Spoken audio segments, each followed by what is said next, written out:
let's see. And Aragorn quotes a poem, page 781, lines, and says that he must now take that path, and that any who desire to come with him may, but they must come of their own free will.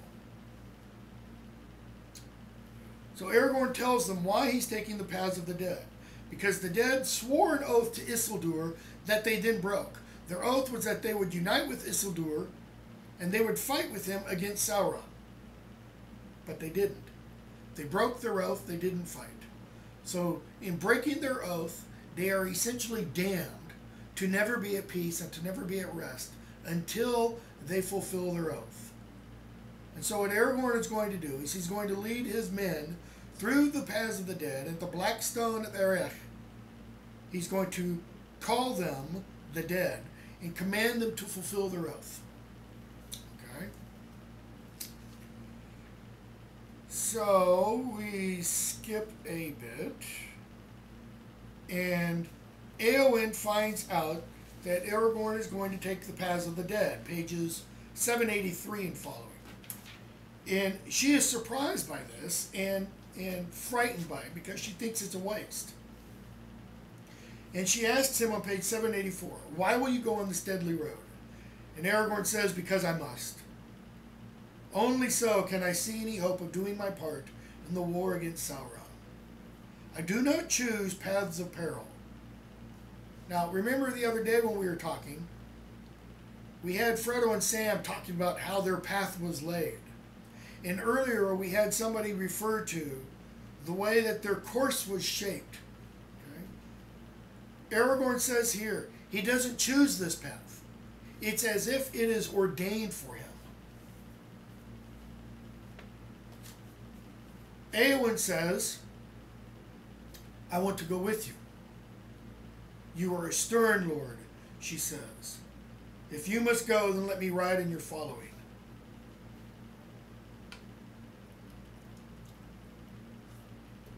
Aragorn tells her duty is with her people. And she replies, "Too often have I heard of duty, but am I not in the house of Eorl, a shield maiden and not Draenar's? Have waited on faltering feet long enough. Since they falter no longer, it seems, may I not now spend my life as I will?" She's saying, my life is mine to do with it as I will.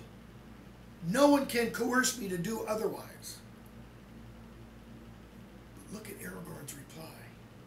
"Few may do that with honor." Few may do that with honor. That is, few may spend their lives as they will. Why? Why does Aragorn say that? Or why does Tolkien say that through Aragorn?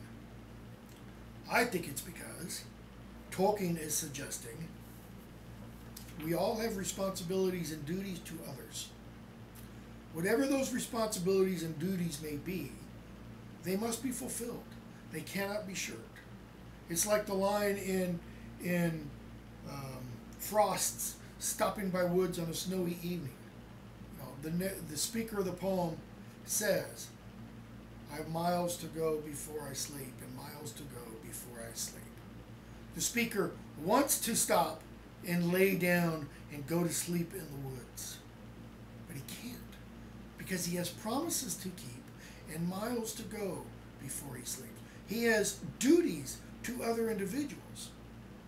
Aragorn is suggesting that people are bound up with other people, that we are not purely independent and individual. The writer Charles Williams, who was also one of the lead members of the Inklings, referred to this notion as, and I'm trying to remember the exact phrase, something, excuse me, something like the web of existence. And what he meant by that is all human people are connected. And he used the language of a web as if we're all part of a connected on a spider web. And wherever you are on the spider web, you flick one string or one thread of the web, and what does it do? The whole web vibrates. And so everybody on that string experience what happens to the one individual. And what that is suggesting, he also discusses it in his notion of the web of exchange, Charles Williams does. What that also suggests is that everything I do has repercussions for others, and everything that others do has repercussions for me. Thus, there are no actions that affect only me. It's a very, it is a way of life, a way of thinking about life that pretty much takes away all notions of selfishness, because it essentially says, the whole argument about whatever thing one wants to do, hey, as long as I'm not breaking the law or hurting anybody else, well, according to Williams, everything you do affects somebody else. So, if everything you do affects somebody else, then one should be very careful about what one does. Aragorn goes on. Few may do that with honor.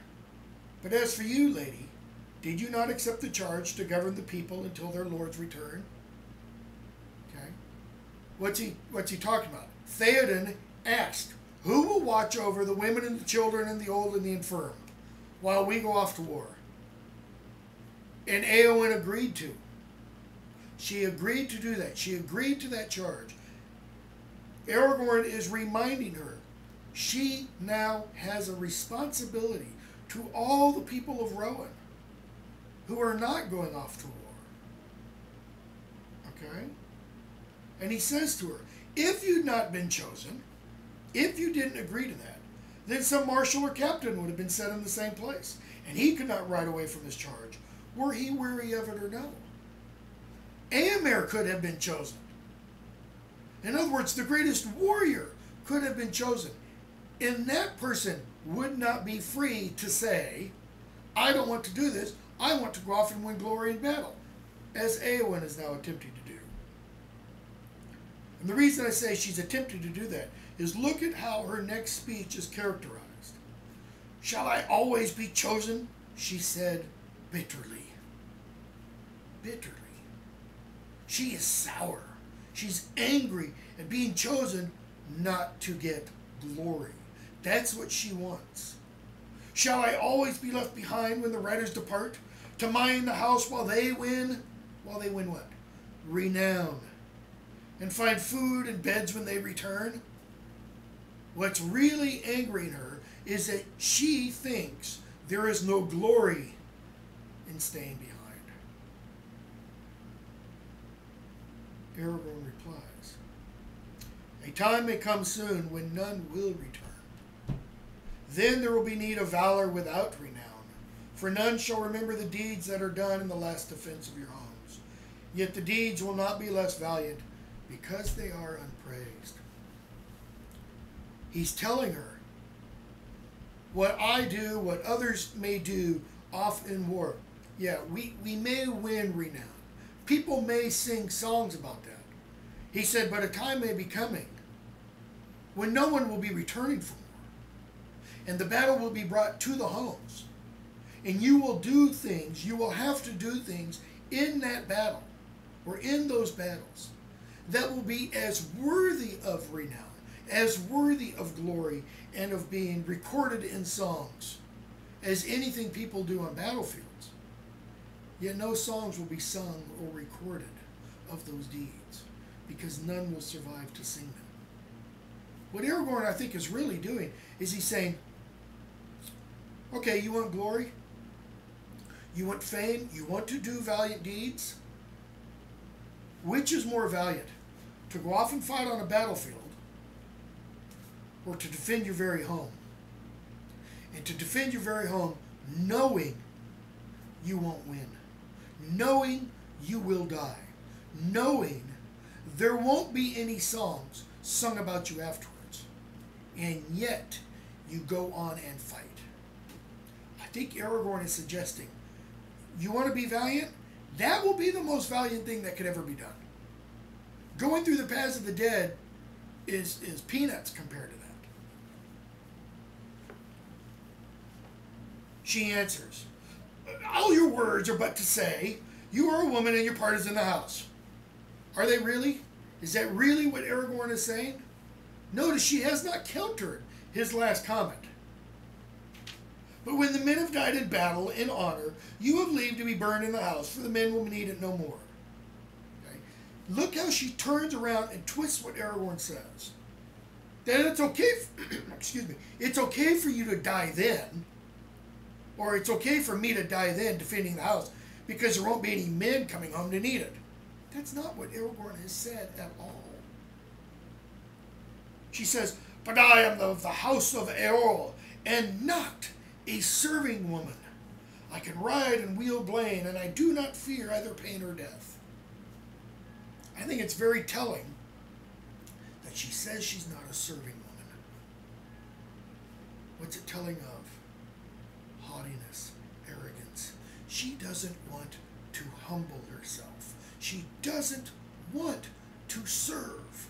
She wants to lead. Where in the story have we seen Aragorn display any of this haughtiness? Never. He is the unwilling leader of the Fellowship after Gandalf's death. Gandalf doesn't display this kind of haughtiness. What does Gandalf tell Theoden? He's a steward too. What does he tell Saruman? If you really knew me, if you really comprehended me, you would see I don't want power, I don't want rule, I don't want any of those things. And so Aragorn asked her, what do you fear? That is, if you don't fear pain or death, what is it you do fear?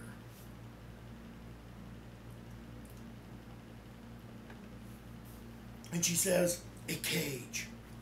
To stay behind bars until use and old age accept them, and all chance of doing great deeds is gone beyond recall or desire. Notice what she is suggesting. Staying at home, watching over, protecting, leading those who are left behind from the war is not a great deed. She lacks the idea that wherever one is, in whatever station of life, whatever one does that is for the good of others is great, is good, is honorable, is worthy of respect, is valuable, all those kinds of phrases. That notion is not a notion that Éowyn shares. For Éowyn, the only kind of worth, the only kind of value, the only kind of glory is one, to be a lord, which means to have authority and power over others, and two, is to be a warrior. Okay? If people want to look for Tolkien's celebration of war or celebration of heroism, you've got to look at somebody like Éowyn. She's the one who expresses it. Aragorn replies to her after she makes the comment about, doing great deeds and such. And yet you counseled me not to adventure on the road that I had chosen, because it's perilous. In other words, you would go out and do perilous things, and yet you tell me that I should not. She says, I'm not telling you to flee from peril. She said, but go where you can win victory, and where your sword may win renown. In other words, go where you'll be victorious and successful, and people will sing songs about you. I would not see a thing that is high and excellent cast away needlessly. Well, what's she talking about? Aragorn's sword? Possibly. Or Aragorn himself? Both. She thinks he is going off on a suicide mission that has no possibility of success and that is futile. And Aragorn replies, nor would I. Therefore I say to you, lady, stay.